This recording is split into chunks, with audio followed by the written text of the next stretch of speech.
ઓમ શ્રી ગણેશાય નમઃ. જય શ્રી કૃષ્ણ મિત્રો. પવિત્ર જન્માષ્ટમીના દિવસે સાંભળો ભગવાન અને ભક્તની કથા. ભગવાન શ્રી કૃષ્ણની લીલા. ભગવાન તેના ભક્તને કેટલો પ્રેમ કરે છે, કેટલું એનું ધ્યાન રાખે છે. આ વાર્તા સાંભળીને તમારા આંખમાં આંસુ આવી જશે. રોમ રોમમાં ભગવાન શ્રી કૃષ્ણની ભક્ત છવાઈ જશે. તો મિત્રો, પૂરા ધ્યાનથી મનથી આપણે સાંભળીએ ભગવાનના ભક્તની કથા. ભગવાન કેવી રીતે આવે છે અને કેવી રીતે મદદ કરે છે. ભક્ત જનાબાઈની કથા કહેવા જઈ રહી છું. વિઠ્ઠલ પ્રભુના ભક્ત જનાબાઈની કથા સરસ છે, તો તમે ધ્યાનથી સાંભળજો. એક સમયની વાત છે. ભક્ત જનાબાઈ 8 વર્ષની અવસ્થાના હતા. તેમના માતા પિતા સાથે પંઢરપુર રહેવા આવ્યા હતા. જનાબાઈ બહુ ગરીબ પરિવારના હતા. એના માતા પિતા બહુ ગરીબ હતા અને થોડા જ દિવસોમાં જનાબાઈના માતા પિતાનું મૃત્યુ થઈ ગયું.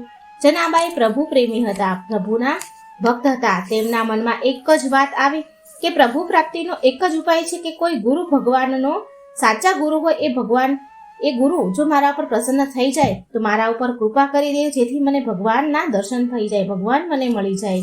માટે ભક્ત જનાબાઈએ ભક્ત નામદેવની ત્યાં ઘરના કામ કરવાનું નક્કી કર્યું અને મનમાં વિચારી લીધું કે નામદેવ ગુરુને એમના ગુરુ બનાવે. ભક્ત નામદેવ વિઠ્ઠલ ભગવાનના સૌથી મોટા ભક્ત હતા અને કથાઓ અનુસાર એવું પણ કહેવાય છે કે ભગવાન વિઠ્ઠલ ભક્ત નામદેવના પિતા હતા. જનાબાઈના હૃદયમાં મનમાં એક જ વાત હતી કે એક જ ઈચ્છા હતી કે હું નામદેવજીને સેવા કરી અને તેમને પ્રસન્ન કરી લઉં, જેથી તે કૃપા કરી મને એમની ચેલી બનાવી લે અને મારા ઉપર ભગવાનની કૃપા થઈ જાય. જનાબાઈ નામદેવજીના પૂરા પરિવાર માટે જમવાનું બનાવતા હતા. ઘરના બધા જ કામ ઘરના સેવક બનીને રહેતા હતા. પૂરા ઘરની સફાઈ કરે, કચરા પોતા, વાસણ, પાણી ભરવાનું બધું જ કામ જનાબાઈ કરતા હતા. શ્રી નામદેવજી મહારાજ તો ભજનમાં ડૂબ્યા રહેતા હતા. હવે જનાબાઈ પર નામદેવજીની ભક્તિનો પ્રભાવ એવો પડ્યો કે જે નામદેવજી ભજન કીર્તન ભગવાનના નામ જપે એ જ નામ કીર્તન ભજન જનાબાઈ કરવા લાગ્યા. હવે તો જનાબાઈ પ્રભુનું નામ એટલું પ્રિય થઈ ગયું કે કામ કરતા કરતા નિરંતર વિઠ્ઠલ વિઠ્ઠલ વિઠ્ઠલ નામ જપ્યા કરતા હતા.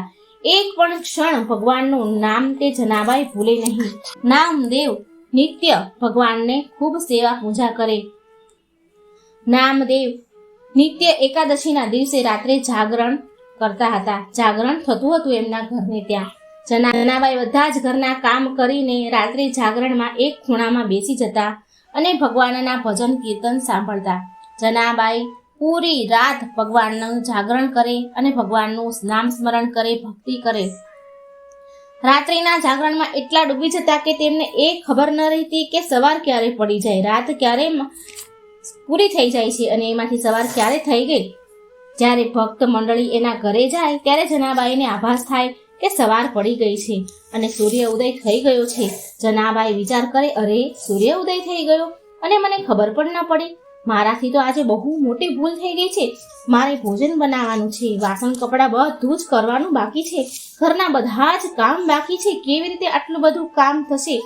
એક કામ કરું, સૌથી પહેલા હું નામદેવજી મહારાજના કપડાં ધોઈ નાખું.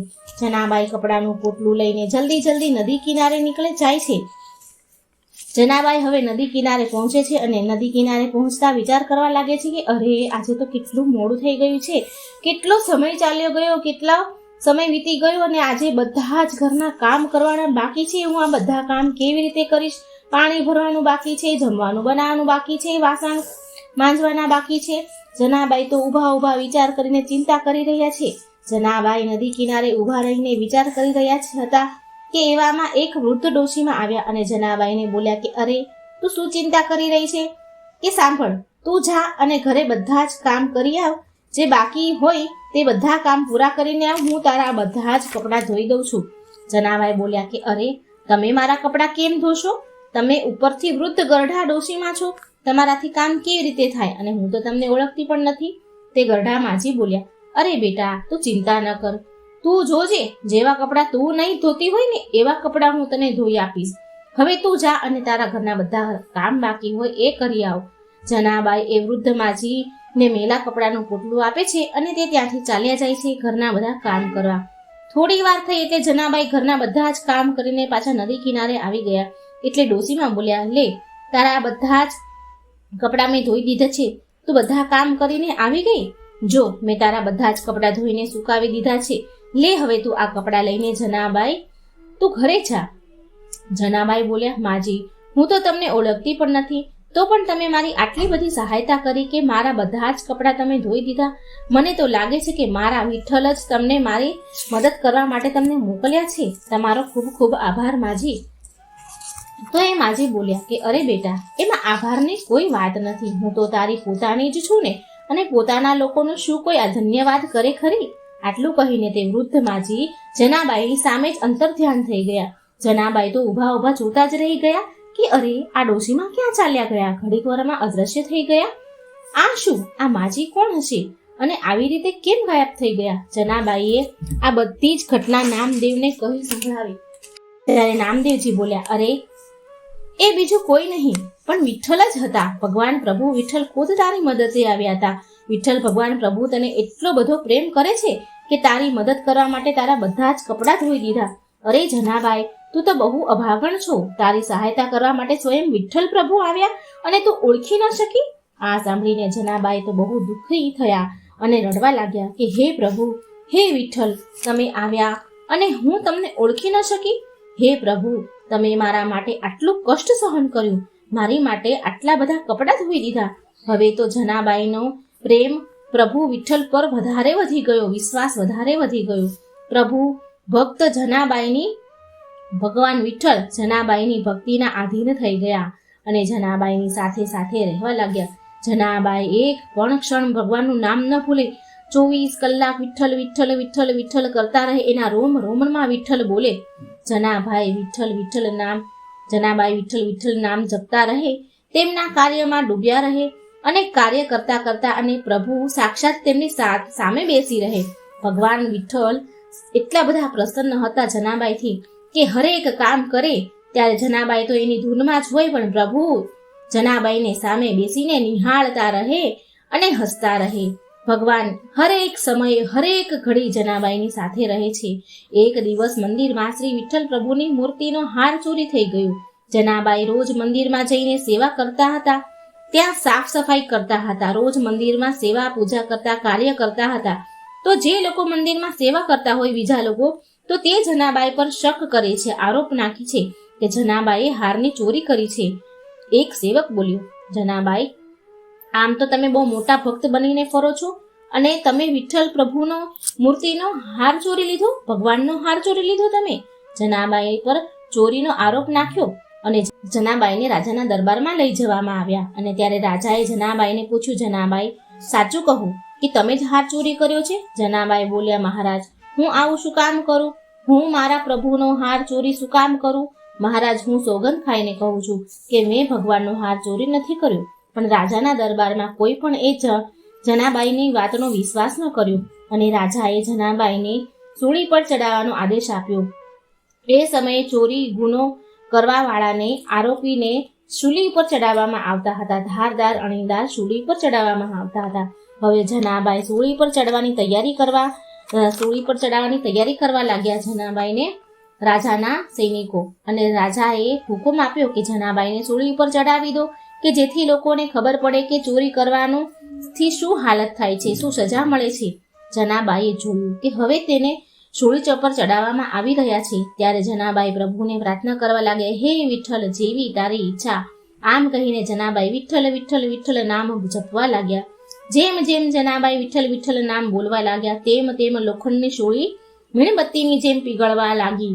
સૂળીને પીગળતા જોઈને બધા જ હેરાન રહી ગયા. આ બધો ચમત્કાર જોઈને રાજાએ જનાબાઈની માફી માંગી. રાજા બોલ્યા, જનાબાઈ, મને માફ કરી દો. મેં તમારા જેવા સાચા ભક્ત પર શક કર્યો છે અને તમને સજા સંભળાવી છે. જનાબાઈ, હું તમને સજાથી મુક્ત કરું છું. અને જનાબાઈને રાજાએ મુક્ત કરી દીધા. તો આવી હતી ભક્ત જનાબાઈની ભક્તિ. જનાબાઈમાં રોમ રોમમાં ભગવાન વિઠ્ઠલના નામ હતા. આજે આપણે સકુબાઈનો પ્રસંગ સાંભળીશું. સકુબાઈ ભગવાનના ભક્ત હતા. તો એ લીલા ભગવાને કેવી કરી હતી એ તમે આ વાર્તામાં સાંભળજો. મિત્રો, તમે આ સકુબાઈનું કીર્તન તો સાંભળ્યું જ હશે. આજે હું એની વાર્તા પણ કહેવા જઈ રહી છું. સકુબાઈનું ભજન છે કે વહવારું થઈને વાલો આવ્યા રે લોલ, લીધું છે કાંઈ સકુબાઈનું રૂપ જો, વહવારું થઈને વાલો આવ્યા રે લોલ. આ ગીત તો તમે બધાએ સાંભળ્યું જ હશે, પણ આજે આપણે વાર્તા સાંભળીએ. ભગવાન બધાની ઈચ્છાઓ અને કામનાઓને સિદ્ધ કરનારા છે. સકુબાઈ નામના એક સ્ત્રી હતા. તે ગામડામાં રહેતા હતા. તેના સાસુ સસરા તેમને બહુ ત્રાસ આપતા હતા. બહુ ત્રાસ આપે છતાં પણ સકુબાઈએ બધો જ ત્રાસ સહન કરતા હતા. જે પણ સાસુ સસરા પીડા દર્દ જે પણ આપે એ બધું જ સહન કરતા કરતા પરમાત્માનું ભજન કરતા હતા. સાચા હૃદયથી સાચા મનથી ભગવાનને ભજતા હતા. ભગવાન શ્રી કૃષ્ણનું નામ તો એમના હૃદયમાં, એમના જીભ પર સદાય રહેતું હતું. સકુબાઈનું માત્ર એક જ ઈચ્છા હતી. એમને મનમાં એક જ ઈચ્છા થતી હતી કે મને માત્ર એકવાર દ્વારકાધીશના દર્શન થાય, દ્વારિકાના નાથના દર્શન કરવા છે મારે. દ્વારિકા જવાની એક જ ઈચ્છા હતી એમની. મારે એકવાર દ્વારિકાનો સંઘ મને મળી જાય તો મારે દ્વારકા જવું છે. આ ઈચ્છા એના મનમાં હતી. અને આ બાજુ ભગવાન શ્રી કૃષ્ણ બધું જ સાંભળે છે. એક વાત હંમેશા યાદ રાખજો, જે પણ આપણા અંતર મનમાં ઈચ્છા હોય તે બીજું કોઈ સાંભળે ન સાંભળે, આ દુનિયાનું કોઈ વ્યક્તિ સાંભળે કે ન સાંભળે, પણ આપણા મનથી કરેલી પ્રાર્થના અને આપણા મનમાં ઈચ્છા જે પણ હોય એ જો અંતરાત્મામાં આપણે ઉપજી આવી હોય તો એ કોઈ બીજું સાંભળે ન સાંભળે, પણ આપણો હરિ, આપણા પ્રભુ જરૂર ને જરૂર સાંભળે છે. આપણા અંતરનો ભાવ કોઈ સમજે ન સમજે, કોઈ સાંભળે ન સાંભળે, પણ એ આપણા લાગણી અને હૃદયનો ભાવ ભગવાન જરૂર સાંભળે છે અને સમજે છે. એવી જ રીતે સકુબાઈના અંતરની પ્રાર્થના, અંતરની ઈચ્છા ભગવાન સમજી ગયા હતા. એવી રીતે સકુબાઈની માત્ર એક જ ઈચ્છા હતી કે મને ભગવાનના દર્શન થાય. સવારે ઉઠે ને ત્યાંથી કામે ચડાવે સાસુમાં. સકુબાઈને છેલ્લે સાસુમાના પગ દબાવીને રાત્રે સૂવા પામે એટલી સેવા એના સાસુ સસરાની કરે, ઘરના કામ કરે. અને એમાં ગૌલોકમાં બેઠેલા ભગવાનને ખબર પડી કે સકુબાઈને જાત્રામાં જવાનું મન છે, એમની ઈચ્છા છે, એમને દ્વારિકા જવું છે. અને એ સમયે સકુબાઈના ગામમાંથી એક સંઘ દ્વારકા જઈ રહ્યો હતો. એટલે સકુબાઈએ તેમના સાસુને કહ્યું કે સાસુમાં, બા, તમે જો હા પાડો ને તો આપણા ગામમાંથી દ્વારકા જવા માટે એક સંઘ નીકળી રહ્યો છે. જો તમે હા પાડો ને તો મારે દ્વારકા જવાની ઈચ્છા છે, મારે પ્રભુના દર્શન કરવાની ઈચ્છા છે. સકુબાઈની વાત સાંભળીને સાસુમાં તો ભડક્યા અને બહુ ઓરડામાં લઈ ગયા અને લાકડીએ બહુ માર માર્યો અને ચોખ્ખી જ ના પાડી દીધી કે ક્યાંય જાત્રામાં જવાનું નથી. ખબરદાર, જો નામ લીધું છે તો જાત્રામાં જવાનું. અને સકુબાઈને ઓરડે પૂરી અને બહુ માર્યા. અને આ માર તો ભગવાનને પડ્યા. ભગવાનના વાહામાં લાકડીઓના માર પડ્યા ગૌલોકમાં. સકુબાઈની ઈચ્છા હતી, ભગવાન સમજી ગયા હતા. સકુબાઈ તો શું કરી શકે? સાસુમાની આજ્ઞા માની લીધી, પણ મન તો નિરાશ થઈ ગયું, ઉદાસ થઈ ગયું. સકુબાઈ બધા જ ઘરના કામો કરે, પણ જીવ તો માત્ર એમનો ભગવાનમાં જ હતો. જીવ તો માત્ર સંઘ ચાલ્યો જશે દ્વારકા, હું નહીં જઈ શકું. બસ આમ જ એનો જીવ હતો કે મને જવા નહીં મળે. આમ મનમાં ને મનમાં દુઃખી થતા રહ્યા.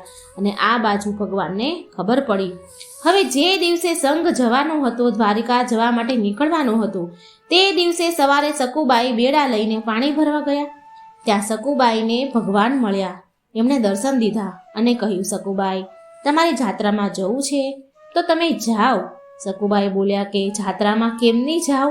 મને તો મારા સાસુમાએ ચોખ્ખી જ ના પાડી દીધી છે અને ઘરના કામ કોણ કરશે?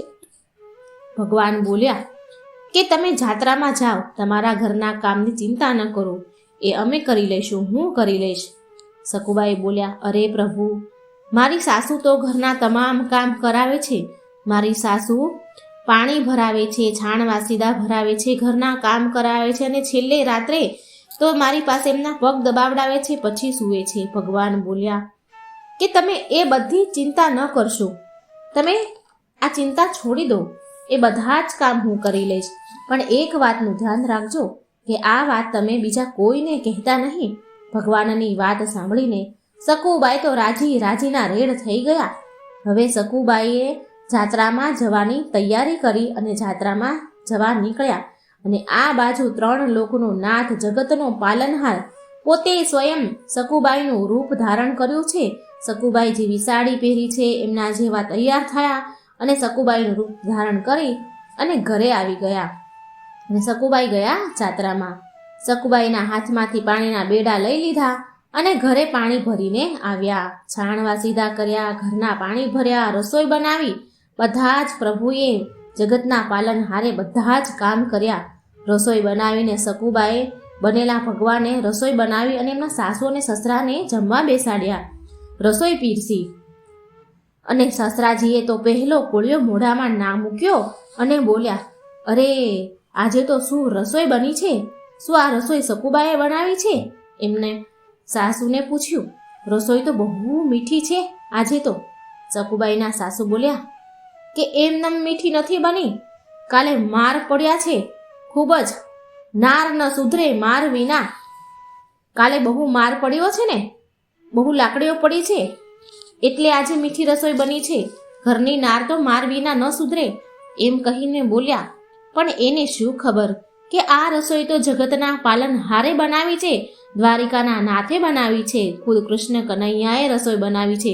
એ ભગવાનનો હાથનો પ્રસાદ જમી રહ્યા છે. એ શું જાણે. સકુબાઈના સસરા તો આંગળા ચાટીને બધું જ ખાઈ ગયા, એટલી મીઠી રસોઈ લાગી એને. આમ આખો દિવસ ભગવાન કામ કર્યા કરે. સાંજ પડે એટલે સકુબાઈના સાસુના પગ પણ દબાવીને સેવા કરવા કરે. જે કામ સકુબાઈ કરતા એ બધા જ કામ પ્રભુ કરે. આમ ને આમ ઘણા દિવસ ચાલ્યું. છાણવા સીધા કર્યા, પાણી ભર્યા, 2-3 બેડા માથે લઈ જાય અને પાણી ભરવા જાય, ઘરના કામ કરે. સકુબાઈના સસરાની સેવા કરે, સાસુની સેવા કરે. આમ ને આમ 6 મહિના ચાલ્યું. 6 મહિને સંઘ જાત્રાએથી પાછો આવે છે અને આ બાજુ સકુબાઈ જાત્રા કરવા ગયા હતા. ત્યાં ભગવાનની એવી ધૂન અને કીર્તન ગાય બધા સંતો અને જાત્રા કરવા ગયેલા લોકો નાચી ઉઠ્યા, આનંદમાં આવી ગયા. એવા અદ્ભુત કીર્તન ગવડાવ્યા. આમ સંઘ પાછા જાત્રા કરીને હવે આવે છે અને ગામમાં પહોંચવાની તૈયારી હતી. એટલે ભગવાને કહ્યું, ચાલો હવે તો પાછા બેડા લઈને જઈએ પાણી ભરવા. કારણ કે જો અસલ સકુબાઈ ઘરે આવી ગયા અને ભગવાન બનેલા સકુબાઈ તો ઘરે હતા. જો બંને ભેગા થઈ જશે તો શું થશે? હાહાકાર મચી જશે. એટલે ભગવાન બેડા લઈને પાણી ભરવા ગયા અને ગામમાં પહોંચેલા સંઘમાંથી સકુબાઈને ઈશારો કરીને બોલાવ્યા અને કહ્યું, આલ્યો તમારા પાણીના બેડા અને તમે ઘરે જાઓ અને હું મારા સ્થાને જાઉં, મારા ધામે જાઉં. જતા જતા ભગવાન સકુબાઈને કહે છે, ધ્યાન રાખજો કે આ વાતની જાણ કોઈને ન થાય કે તમે જાત્રામાં ગયા હતા અને હું તમારી જગ્યા પર ઘરના કામ કરી રહ્યો હતો. આ વાત કોઈને ખબર ન પડે. સકુબાઈ બોલ્યા, ભલે ભગવાન. સકુબાઈએ ભગવાનના દર્શન કર્યા અને સકુબાઈ તો આનંદમાં આવી ગયા. આનંદ થઈ ગયો એમને તો ખૂબ મજા આવી. અને આમ 1-2 દિવસ ગયા. સકુબાઈ ઘરે પહોંચી ગયા, ભગવાન એના ઠેકાણે જતા રહ્યા, ધામમાં જતા રહ્યા. એટલે 1-2 દિવસ તો આમ ચાલ્યા ગયા. તો 2-3 દિવસ પછી એક સાધુ સંત હતા જે જાત્રામાં ગયા હતા. એ ફરતા ફરતા પ્રસાદી દેવા નીકળ્યા. એટલે સકુબાઈના ઘરે આવ્યા અને આવીને સાસુમાને કહે છે, સકુબાઈના સાસુમાને કહે છે કે, અરે બહેન, તમે કેટલા ભાગ્યશાળી છો. તમને કેવી સરસ દીકરાની વહુ મળી છે, કેવી ભગવાનની ભગત છે, બહુ ભક્તિ છે એનામાં. અને તમારી વહુ જો ધૂન ગવડાવે અને કોઈ નાચે નહીં, કોઈ આનંદમાં આવે નહીં, એવું તો બને જ નહીં. સકુબાઈની સાસુ તો એની તો આંખો ફાટી રહી અને બોલ્યા કે મારી વહુ ક્યાં ગાવા ગઈ હતી? મેં તો એને ઘરની બહાર ક્યાંય જવા જ નથી દીધી ને, એ તો ક્યાંય ઘરની બહાર નીકળી જ નથી ને. એટલે એ જે મહારાજ આવ્યા હતા પ્રસાદી આપવા, જે સંત આવ્યા હતા, એ બોલ્યા, તમે શું બોલી રહ્યા છો? મહારાજ બોલ્યા કે સાચું કહું છું, તમારી સકુબાઈ અમારી સાથે સંઘમાં આવ્યા હતા, દ્વારિકાની જાત્રામાં આવ્યા હતા. એ 6 મહિના સુધી અમારી સાથે હતા.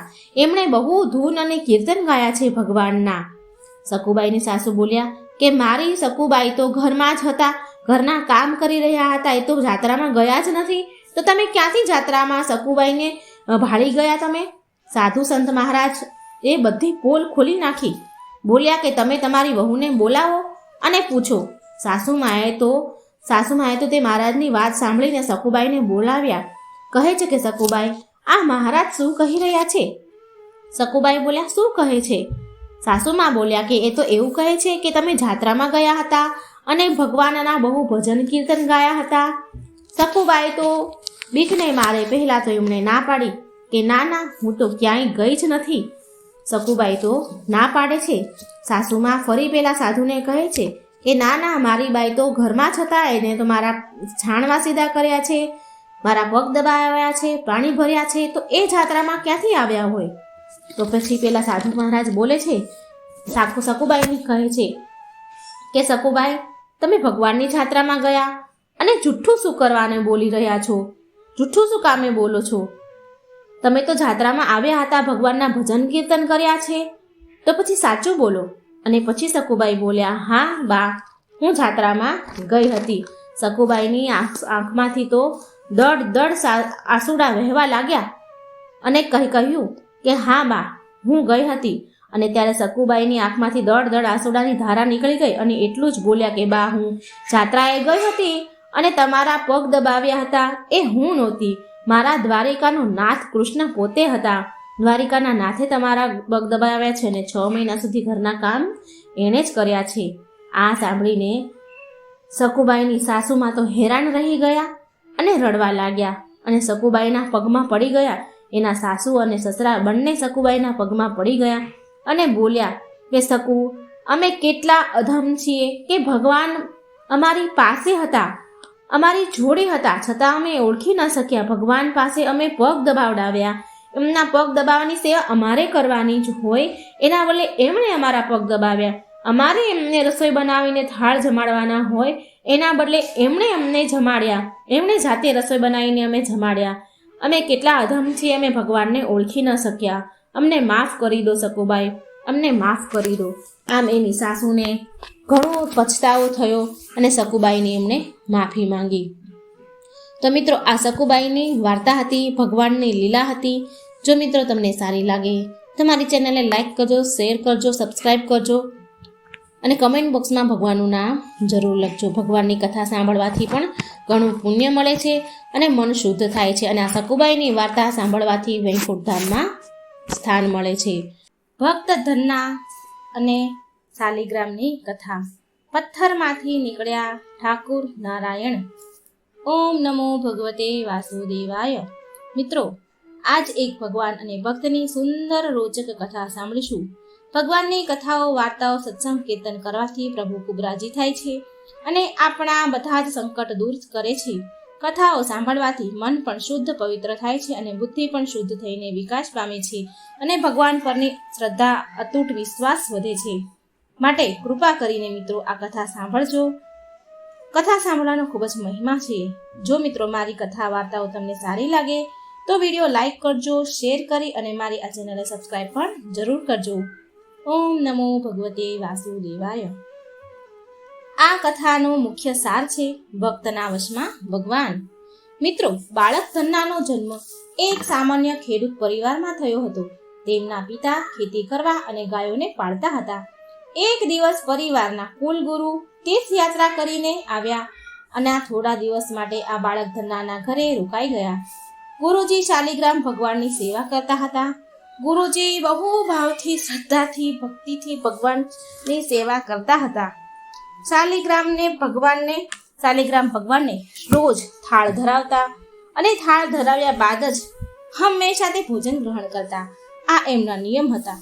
બાળક ધન્ના આ બધું રોજ ગુરુજીને કરતા જોતા હતા. તેને ભગવાનની સેવા બહુ સારી લાગતી હતી.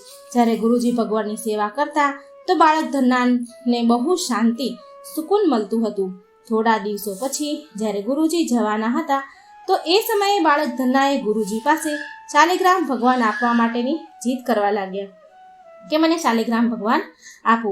અને ધન્ના કહેતા કે મને ઠાકોરજી જોઈએ છે, મને તો ઠાકોરજી જોઈએ છે.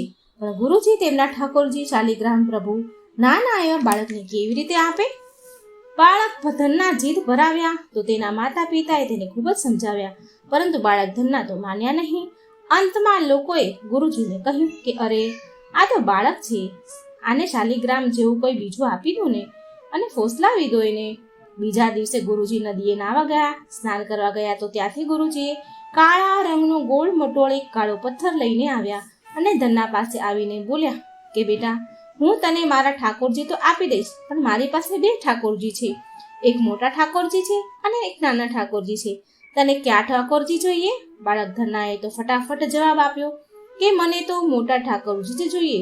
ગુરુજી પણ આવું જ ઈચ્છતા હતા. ત્યારે ગુરુજીએ આ બાળકને ધન્નાને મોટા ઠાકોરજી શાલિગ્રામ આપી દીધા. હવે ઠાકોર શાલિગ્રામને મેળવીને બાળક ધન્ના બહુ પ્રસન્ન થયા છે, બહુ રાજી થયા. એ બહુ ભાવથી એ ભગવાનની શાલિગ્રામની સેવા કરવા લાગ્યા.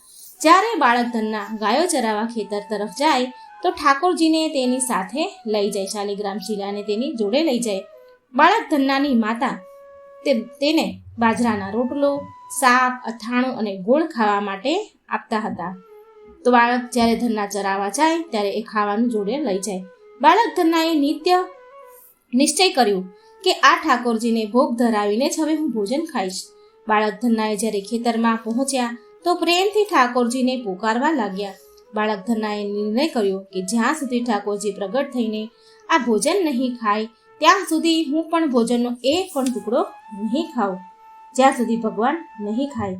જ્યારે ઠાકોરજીને ધરાવેલો ભોગ ખાધો નહીં, ભગવાને જ્યારે ખાધો નહીં, તો બાળક ધન્નાએ સાંજ પડતા રોટલા, જે શાક, જે બધું લાયા હતા એ ગાયોને ખવડાવી દીધું. સાંજ સુધી બાળક ધન્નાએ વાટ જોઈ કે ભગવાન ખાઈ લે, પણ ભગવાને ખાધું નહીં. તો એણે પણ ન ખાધું અને બધું જ જમવાનું ગાયને આપી દીધું. 3 દિવસ સુધી આવું ચાલતું રહ્યું. ના તો ઠાકોરજી જમવા આવ્યા કે ના તો બાળક ધન્નાએ ભોજન કર્યું. 3 દિવસ સુધી ભૂખ્યો રહ્યો. હવે ચોથો દિવસ હતો. ચોથા દિવસની વાત છે. બાળક ધન્નાની માતા ફરીથી રોટલી લઈને આપે છે. રોટલો, શાક, ગોળ બધું બાળક ધન્નાને ગાયો ચરાવવા જાય ત્યારે આપે છે. હવે બાળક ધન્ના ખેતરમાં જોરથી રડવા લાગ્યા અને ઠાકોરજીને પુકારવા લાગ્યા અને કહે છે કે ઠાકોરજી, તમે તો મોટા ઠાકોરજી છો, તમને તો લોકો રોજ 56 પ્રકારના ભોગ ચડાવતા હશે, પણ હું તો બાળક છું અને 3 દિવસથી ભૂખ્યો છું. તમને તો મારા ઉપર દયા પણ નથી આવતી. પ્રભુ, થોડી મારા ઉપર દયા ખાઈને જ પણ મારા પર પ્રગટ થઈ જાઓ અને થોડું જમી લો. આ ભોગ ધરાયો છે એ જમી લો. બાળક ધન્નાના ભોળા મનથી કરેલી પ્રાર્થનાથી ભગવાન સાક્ષાત શાલિગ્રામ ભગવાન વિષ્ણુ હરિ પ્રગટ થયા. તેના ઠાકોરજીને જોઈને બાળક ધન્ના બહુ પ્રસન્ન થયા. તેમણે ઠાકોરજીને તેની માતાની આપેલી બાજરાનો રોટલો, શાક અને ગોળ ખાવા આપ્યા. ઠાકોરજી તો બહુ મનથી, બહુ પ્રેમથી બાજરાનો રોટલો, શાક, ગોળ ખાવા લાગ્યા. એ રોટલામાંથી 2 રોટલા ઠાકોરજીએ ખાધા અને હવે 3જો રોટલો જ્યારે ઠાકોરજી ભગવાન ખાવા જાય છે ત્યાં બાળક ધન્નાએ તેમનો હાથ પકડી લીધો અને બોલ્યા કે બધા જ રોટલા જો તમે ખાઈ જશો ઠાકોરજી, મને પણ ભૂખ લાગી છે તો હું શું ખાઈશ? હું તો 4 દિવસથી ભૂખ્યો છું, મેં કંઈ પણ ખાધું નથી. 2 રોટલા તમે ખાધા ને, હવે 2 રોટલા મારી માટે રહેવા દો. પછી ભગવાન તો મંદ હસવા લાગ્યા અને વધેલા 2 રોટલા ધન્નાએ ખાધા, જે ઠાકોરજીએ ધન્ના માટે વધાર્યા હતા. હવે તો એમનો રોજનો નિત્ય નિયમ થઈ ગયો બની ગયો. બાળક ધન્ના જ્યારે પણ ગાય ચરાવવા જાય તો ભોજન ખેતરમાં જઈને ભગવાન ઠાકોરજી સાથે જ કરે. એક દિવસ ભગવાને બાળક ધન્નાને કહ્યું કે તું મને રોજ રોટલો ખવડાવે છે, તું મને રોજ ભોજન કરાવે છે, તો હું મફતમાં રોટલા નથી ખાવા માંગતો, એના બદલામાં હું તારું કંઈ કામ કરી આપીશ. બાળક ધન્ના બોલ્યા કે હું તો બાળક છું, હું તો માત્ર ગાયો જ ચરાવું છું, હું તમને શું કામ બતાવી શકું? ત્યારે ઠાકોરજી ભગવાન બોલ્યા, તો સારું, હું તારી ગાયો જ ચરાવી આપીશ. એ દિવસથી ઠાકોર ભગવાન બાળક ધન્નાની ગાયો ચરાવવા લાગ્યા. આસપાસ ગામના લોકો બાળક ધન્નાને એકલા વાત કરતા જોવા લાગ્યા, કારણ કે ભગવાન તો દેખાય નહીં, પણ બાળક ધન્ના ભગવાન સાથે વાત કરે એટલે બધાને એમ થયું કે આ બાળક ધન્ના એકલો બડબડી રહ્યો છે અને એના પર હસે. એની માતાને જઈને લોકો કહે કે ધન્ના તો ગાંડો થઈ ગયો છે, એકલો બડબડી રહ્યો હોય છે ખેતરમાં. હવે આવી વાત સાંભળીને બાળક ધન્નાની માતા બહુ હેરાન પરેશાન થઈ ગઈ કે અરે રે, મારા છોકરાને શું થઈ ગયું છે? તેમના માતા પિતાએ વેદ, ઝાડુ, ટોણા, ટોડકા બધાને જ વધાવ્યું, બધી જ રીત અપનાવી. પણ ધનના ઉપર તો ભગવાન ઠાકોરજીનો રંગ ચડી ગયો હતો. એ ઠાકોરજીની ભક્તિમાં લીન થઈ ગયો હતો અને એને દુનિયાની કોઈ પણ ચિંતા પરવા હતી નહીં. ભગવાને ધન્નાને હૃદયથી લગાડી દીધું. ભગવાન એને હૃદયથી લગાડે છે કારણ કે બહુ ભોળો હતો. ત્યાર પછી બાળક ધન્ના સંતોની સાધુની સેવા કરવા લાગ્યો. જ્યારે પણ તેના ગામમાં કોઈ સાધુ સંત આવતા તો બાળક ધન્ના તેને તેના ઘરે લઈ આવે અને બહુ પ્રેમથી એમની સેવા કરતા અને ભોજન ખવડાવતા. સંતોની સેવાના કારણે હવે એના ઘરે દૂર દૂરથી સાધુ સંતો આવવા લાગ્યા. બાળક ધન્ના બધાને પ્રેમથી આદર સત્કાર કરે અને એ બધાને ભોજન ખવડાવે, એમની સેવા કરે. હવે એક દિવસની વાત છે.